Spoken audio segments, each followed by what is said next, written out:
जैसे स्वप्न में हमारा स्थूल शरीर शैया पे होता है और हम स्वप्न में यात्रा भी कर रहे हैं, खान पान भी कर रहे हैं, भोग विलास भी हो रहा है, मारपीट भी हो रही, प्रियता अप्रियता सब हो रहा है।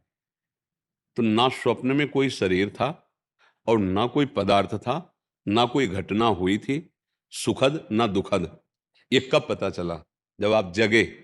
पर क्या जिस समय आप स्वप्न दशा में थे, क्या उस समय आपको झूठा लग रहा था क्या?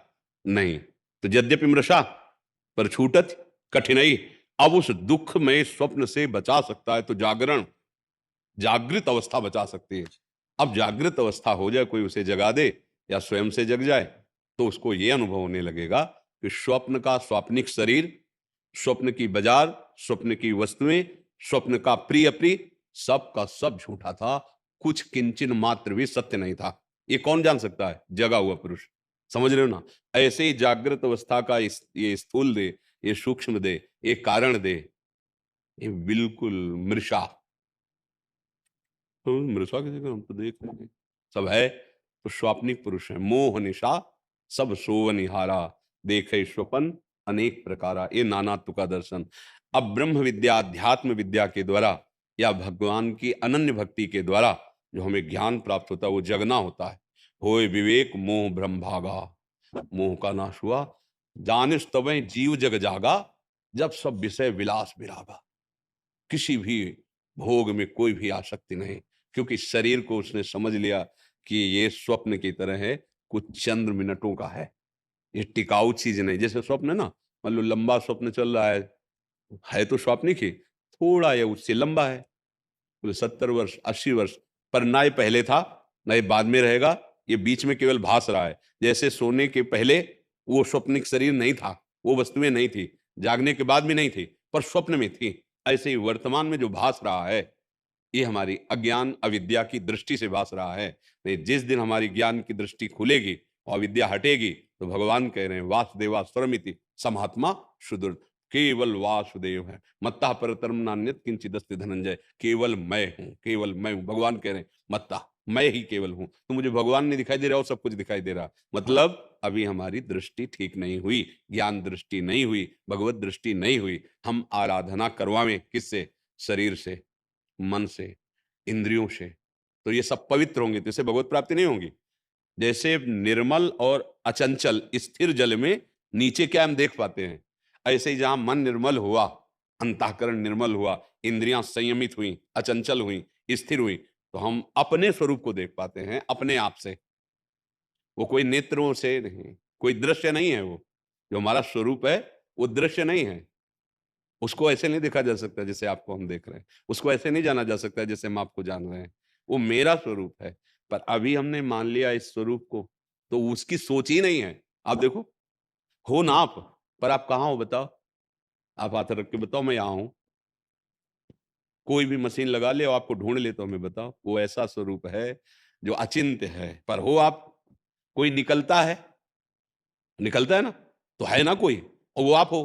तो आपने अपने को क्या माना है? यही तो माना है। तो आप मोह में हो ना, अज्ञान में हो ना। अब इसीलिए भजन करके महात्मा लोग जितेंद्रिय होके, जितेंद्रिय का मतलब अगर लेना देना चलता रहा, तो फिर आपको इस सत्य भासेगा संसार।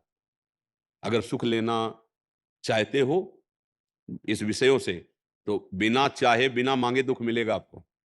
कोई चाहता है दुख? सब सुख के लिए उपाय कर रहे हैं, सब सुख चाहते हैं, फिर दुख क्यों आता है? क्योंकि ये दुखालय है, सुख स्वरूप में है। ये भटकते भटकते जब कभी सदगुरु की प्राप्ति होती है और उनके वचनों से हमें विश्वास, श्रद्धा, तो श्रद्धावान लभते ज्ञानम, श्रद्धावान को ज्ञान प्राप्त होता है। तत्परा संहितेंद्रिया, तत्काल लगाम को खींची। गलत मार्ग में घोड़े जा रहे हैं। शरीर एक रथ है, इंद्रियां इसके घोड़े, मन इसकी लगाम है, बुद्धि इसका सारथी है, और जीवात्मा रथी रूप से बैठा हुआ है। सारथी बेईमानी कर गया, बुद्धि धोखा दे गई, और संसार मार्ग में मन रूपी लगाम छोड़ दी, तो इंद्रिय रूपी घोड़े मन चले, जिधर मानता है उधर। अब रथी बेचारा भोंदू बना बैठा है, जबकि पूरा शासन उसका उसी के हाथ में है। अब सारथी के अधीन वो हो गया, बस गड़बड़ हो गया। अब सारथी सुजान हो जाए तो बात बन जाए। तो भगवान श्री राम ने विभीषण जी से जब रथ का वर्णन किया कि जिससे विजय होती वो रथ तो अलग है, तो उसमें जो सारथी का वर्णन किया तो कहा ईश भजन सारथी सुजाना। जो अपने आराध्य देव का भजन है, ये सुजान सारथी है। अर्थात नाम जब जब करोगे निरंतर, तो आपकी बुद्धि प्रवीण हो जाएगी। लगाम को खींची, मन को खींचा, श्रद्धावान लभते ज्ञानम तत्परा संयतेन्द्रिया। अब घोड़े बिल्कुल लगाम टाइट, तो घोड़े कदम नहीं बढ़ा सकते, अब मोड़ दिया। अभी जो बहिर्मुख थे, अब अंतर्मुख किया। जे ही अंतर्मुख हुए, निर्मल हुए, तो अपने आप से अपने आप का अनुभव हो गया। भगवान ने गीता में कहा, अपने आप से अपना उद्धार करो। बड़ा सूक्ष्म विषय है ज्ञान। अब चूंकि उस कोटि का भजन नहीं, तो बुद्धि सूक्ष्म है, तो थोड़ा अध्यात्म समझेगी, स्थूल है। होए बुद्धि जो परम सयानी, तिन तन चितई ना हित जानी। इसी ने मुझे फांस रखा है भोगों में। यद्यपि हम बंधे नहीं, फिर भी बड़ा जोर का बंधन है। बस इसी भ्रम को मिटाना है। भ्रम मिटता है विवेक से, और विवेक मिलता है सत्संग से, और सत्संग मिलता है भगवत कृपा से। अर्थात हमारी बात बन गई, हमें सत्संग मिल रहा, भगवत कृपा हमारे ऊपर है। अब हम विवेक से सावधान होकर के, हम नहीं जान पा रहे अपने स्वरूप को, तो इतना तो जान पा रहे हमारे आराध्य देव प्रभु हैं, वही आत्मस्वरूप हैं। तो हम तन मन वचन सब कुछ उनको समर्पित करते हैं। शरीर की सारी चेष्टाएं उनको समर्पित करते हैं, चाहे व्यवहार की हो चाहे परमार्थ की हो। वाणी से उनका नाम जप करना, गुण कीर्तन करना, हृदय में उनको आराध्य देव के रूप में जब आप स्वीकार करेंगे, तो सारी इंद्रियां उधर ही चल पड़ती हैं। जिधर हम स्वीकृति करते हैं, उधर ही इंद्रिया जाती है। जैसे हम स्वीकृति पुरुष, अब इसके अनुकूल भोगों में इंद्रिया अपने आप जाएंगे। और जैसे हम स्वीकार कर ले मैं प्रभु का दास, अब उधर जाएंगे तो जलन पैदा हो जाएगी, क्योंकि अब वो विपरीत दिशा हो गई आपकी स्वीकृति से। सारा खेल इसमें आपका है, आपकी स्वीकृति का है। इसलिए आप स्वीकार करें पहले प्रभु को। मानी संख्या से सवाल हल करें, क्योंकि बड़ा सूक्ष्म सवाल है। किसी करण के द्वारा अपने आप को नहीं जाना जाता। ये यंत्र है, ये हमें नहीं जानते, हम उनको जानते हैं। पर हम अधीन हो गए करणों के, मन के, अहम के, चित्त के, बुद्धि के। ऐसा थोड़ी लगता है कि ये हमारे करण है। ऐसा लगता है मैं ही चाह रहा हूं, मैं ही देखना चाहता हूं, मैं बोलना चाहता हूं, मैं सूंघना चाहता हूं। और जबकि मैं में कोई कामना नहीं है, मैं में कोई चाह नहीं है। मैं अंतःकरण में भ्रम से अपने को स्वीकार करने के कारण इसमें कामना पैदा हो गई, चाह पैदा हो गई। इसी से हम बंधन को प्राप्त हो गए। खूब नाम जप करो, और जहां तक हो सके ब्रह्मचर्य से रहने की चेष्टा करो। जब तक इंद्रियां पवित्र नहीं होंगी, बेविचार प्रवृत्ति रहेगी, तो फिर ये सब केवल बातें रहेंगी, अनुभव में नहीं आएगा। नाम जप करो, अच्छे आचरण करो, जहां तक हो सके आहार विहार संयम, तो भगवान का भजन आत्मबोध करा देगा।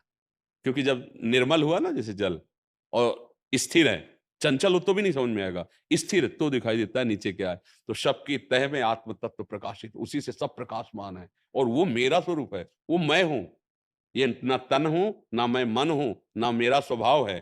तीन गुणों का स्वभाव है, और ये माया रचित, ये अष्टधा प्रकृति, इसी को मैं मानकर हम भ्रमित हो रहे हैं। अविनाशी विनाशी को मैं मान के विनाशी भाव को प्राप्त हो गया है। समझ पा रहे हो कुछ? देखो भजन करके देखो, अगर समझ में आ जाए, बहुत गूढ़ पहले ये समझ में आ गया, तो सिद्ध परमहंस हो गए फिर।